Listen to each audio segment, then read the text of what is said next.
Bienvenidos a este segundo vídeo de la serie de técnicas de estudio basadas en la neuroeducación. En esta ocasión vamos a centrarnos precisamente en eso, en las técnicas, en cuáles son, en cómo aplicarlas, cuándo aplicarlas y cuáles son los elementos de la neuroeducación sobre los que se sustentan. Si todavía no has visto el primer vídeo de la serie, te lo dejo aquí encima para que veas los 6 conceptos de neuroeducación sobre los que se basan las técnicas de estudio que veremos en este vídeo. Mi nombre es Víctor González y bienvenidos a Nautai.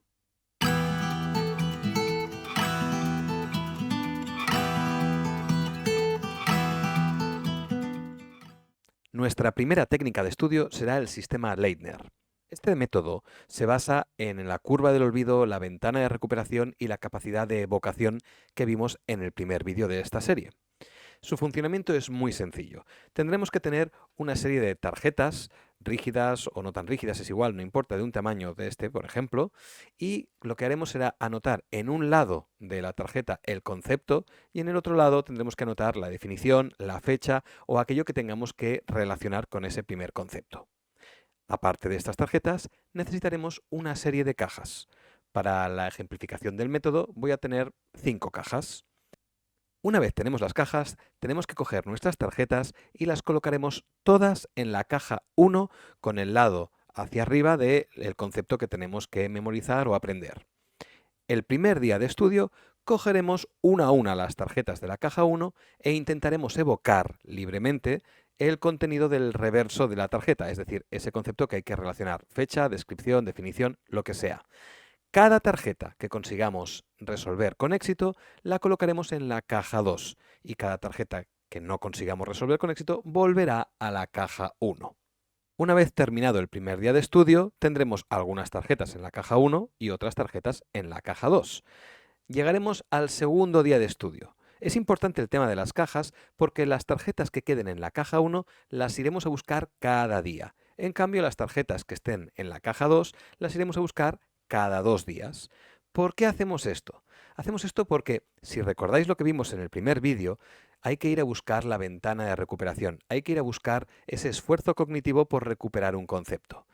Con el primer proceso, el primer paso que hemos hecho en el método Leitner de poner las tarjetas que sí no sabíamos en la caja 2 y las que no en la caja 1, ya hemos hecho una tríada de los conceptos que tenemos mejor afianzados y que necesitamos espaciar en el tiempo para ir a nuestra ventana de recuperación.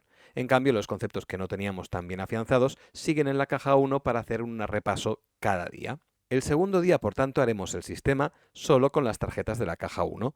Y de nuevo, aquellas que acertemos irán a la caja 2 y aquellas que no acertemos seguirán en la caja 1. ¿Qué pasará el tercer día? El tercer día repetiremos el proceso con la caja 1 y también haremos el proceso con la caja 2, con el agravante de que hará 2 días que no vemos esas tarjetas y por lo tanto tendremos que hacer un esfuerzo cognitivo mayor. Cada tarjeta que resolvamos con éxito de la caja 2 se irá a la caja 3 y cada tarjeta que fallemos de la caja 2 volverá a la caja 1. Y, efectivamente, los de la caja 3 los miraremos cada 3 días. Nuestro objetivo es llevar todas las tarjetas de la caja 1 a la caja 5.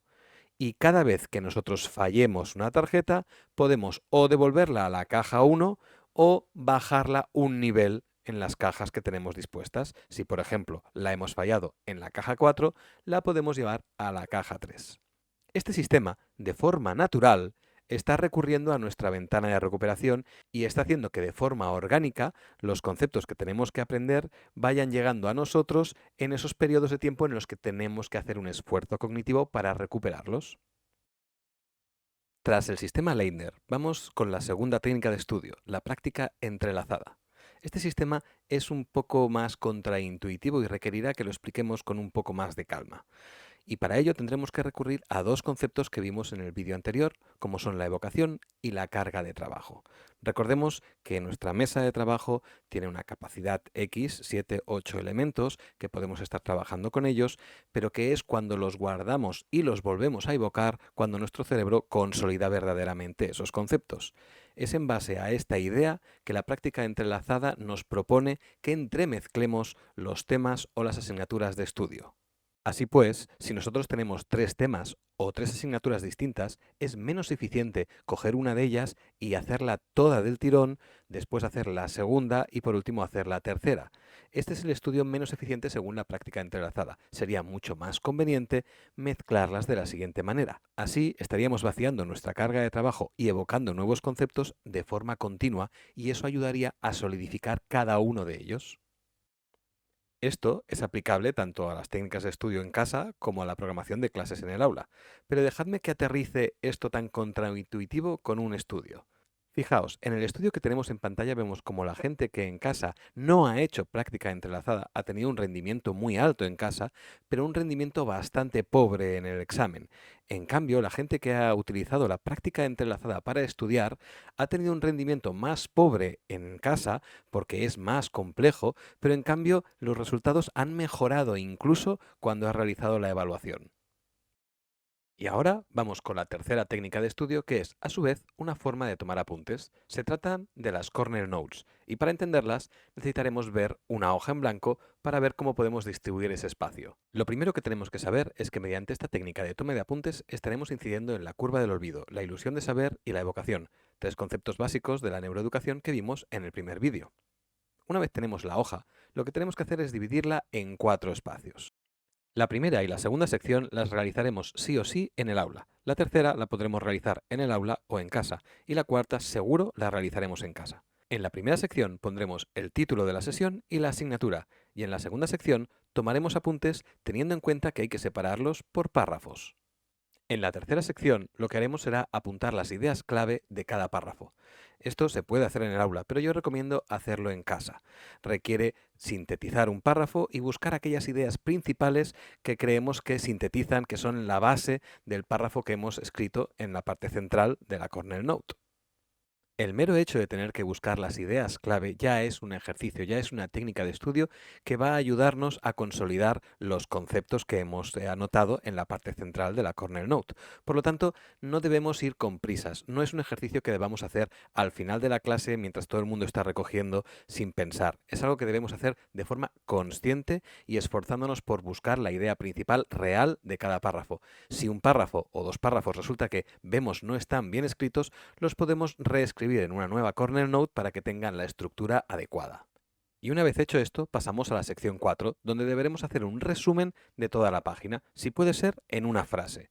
Como veis, todo el proceso de las Corner Notes implica no solo una toma de apuntes activa en clase, que ayuda a que el aprendizaje sea más significativo, sino que va haciendo un proceso tras otro hasta llegar a una síntesis mucho más trabajada y mucho más veraz. Una vez hecho todo esto, podemos trabajar ahora desde el proceso inverso y partir desde el resumen de la sección 4 para intentar evocar las ideas clave de la sección 3. Y una vez tengamos esto, partir de las ideas claves de la sección 3 para intentar evocar los párrafos de la sección 2 de las Corner Notes. De esta manera, no solo hemos trabajado una toma de apuntes activa, sino que también estaremos trabajando la evocación y la evocación espaciada para solidificar mejor los conceptos. Ahora abordaremos la siguiente técnica de estudio, el subrayado. Es una técnica súper conocida y súper empleada, pero muchas veces no se utiliza tan eficientemente como debería. Para abordarla, vamos a mirar estas 2 imágenes. ¿Qué creéis que tienen en común? Mucho más de lo que parece. Ambas imágenes tienen una sobrecarga de la zona de trabajo, una sobrecarga cognitiva brutal, lo cual implica que al final no puedes retener la información que hay en ninguna de las dos. Si a eso le sumamos que la técnica de subrayado es poco eficiente, el tiempo invertido lo que va a producir en el estudiante es la ilusión de saber, la sensación de que conoce el temario, pero en realidad lo único que ha hecho ha sido evocarlo por reconocimiento o familiaridad, cuando en el examen tendrá que hacer una evocación libre. ¿Y cómo pasamos de esto a esto? La respuesta es sencilla, aunque no tan fácil de aplicar. Nuestros resúmenes deberán cumplir 5 requisitos. El primero de ellos es que tendremos que utilizar pocos colores. La mayoría de estudios determinan que lo máximo serían 3 colores. En segunda instancia, deberemos utilizar una jerarquía entre los colores que siempre deberemos mantener la misma en la medida de lo posible. Es decir, si escogemos que el color amarillo es para fechas, por ejemplo, cuando estemos estudiando conceptos históricos, siempre deberemos utilizar el color amarillo para fechas. Y si el verde es para definiciones o el verde es para nombres propios, deberemos utilizar una jerarquía común. En tercera instancia, lo que debemos hacer es cuidar la extensión. Tenemos que intentar minimizar el número de palabras subrayadas. Como máximo, deberíamos subrayar una quinta parte del texto y eso es muchísimo. Nuestro objetivo debe ser minimizar, llegar al número mínimo de palabras subrayadas que nos permitan evocar el máximo de contenido. En cuarto lugar, deberemos abordar el subrayado una vez ya hayamos leído el texto al completo. Es decir, a partir de la segunda lectura, como mínimo. No podemos empezar a hacer un subrayado en la primera lectura porque aún no sabemos el contenido del texto, no podemos discernir si lo que queremos subrayar es o no es relevante. Y por último, no hacer un subrayado sobre un presubrayado. ¿Qué significa esto? Muchas veces cuando un alumno coge un libro de texto y empieza a subrayar, el libro de texto ya tiene muchas partes remarcadas, en negrita, subrayadas, de otro color, y eso lo que implica es que el alumno de forma inconsciente ya tiene la mitad del subrayado hecho y no activa todos los procedimientos para decidir conscientemente qué quiere subrayar y qué no. Por lo tanto, es importante que, en la medida de lo posible, realicemos subrayados sobre textos vírgenes, sobre textos que no estén ya subrayados o remarcados. Y derivado del subrayado tenemos la siguiente técnica de estudio, que es la de memoria visual. Esta no le servirá a todo el mundo, pero sí hay una buena parte de la gente que puede serle útil. ¿En qué consiste? Consiste en, después de haber hecho un subrayado de un texto, y recordemos que tiene que ser corto, poca extensión, y que además tiene que utilizar como máximo 3 colores y jerarquizados, pasaremos del texto al subrayado y del subrayado a una imagen que solo contiene los colores del subrayado, de tal manera que podremos trabajar la evocación a través de la imagen visual. Este sistema de repaso puede ser muy útil porque trabajamos la evocación mediante pistas, pero de una forma muy sutil y muy cercana a la evocación libre. Es a través del reconocimiento de las jerarquías que nuestro cerebro aprende a buscar la información y por lo tanto en el examen será más fácil evocarla de una forma correcta. Y ahora vamos con otra técnica de estudio memorística para poder abordar números y fechas. Fijémonos en esta frase. Cualquiera puede recordarla con un poco de esfuerzo. ¿Y si te dijera que esta frase tiene estos números? En el fondo, es el número de letras que tiene cada palabra, y que estos números son el número pi. De esta forma podremos retener series de números a través de una narrativa, porque a nuestro cerebro le es más fácil retener una frase que una serie de números que no tienen ningún tipo de conexión o lógica. Y ahora vamos con la archiconocida técnica Pomodoro, que se basa principalmente en dos conceptos que vimos en el primer vídeo, como son el umbral del declive de la concentración y la curva del olvido. Retomemos esta gráfica del primer vídeo y recordemos que si hacemos pausas de 5 minutos en nuestros periodos de estudio de 20-30 minutos, conseguiremos una eficacia mucho mayor.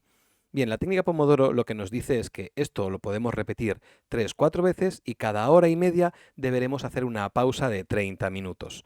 Esto tiene que ver con lo que expliqué en el vídeo anterior de oxigenar el cerebro, de buscar actividades físicas que nos permitan vaciar nuestra zona de trabajo, limpiarla y después volver a evocar los conceptos. Esta técnica, la técnica Pomodoro, funciona también precisamente porque hace referencia a estos conceptos de la neurociencia. Y como última técnica de estudio de este vídeo hablaremos del método Feynman, que consiste en explicarle a otra persona lo que sabes. ¿Por qué es eficaz este sistema? Porque a la hora de explicar a otra persona lo que has estudiado, tu cerebro tiene que hacer unos procesos cognitivos interesantes que implican un esfuerzo y una reelaboración. Es decir, tiene que evocar los conceptos y tiene que elaborarlos, tiene que modificarlos, tiene que hacer analogías, tiene que buscar maneras de explicarlo de una manera o de otra, tiene que hacer simplificaciones. Todos estos procesos son los que sintetizan el concepto y lo solidifican, de tal manera que a la hora de hacer el examen será mucho más fácil poder evocarlos y hacerlo de una manera coherente.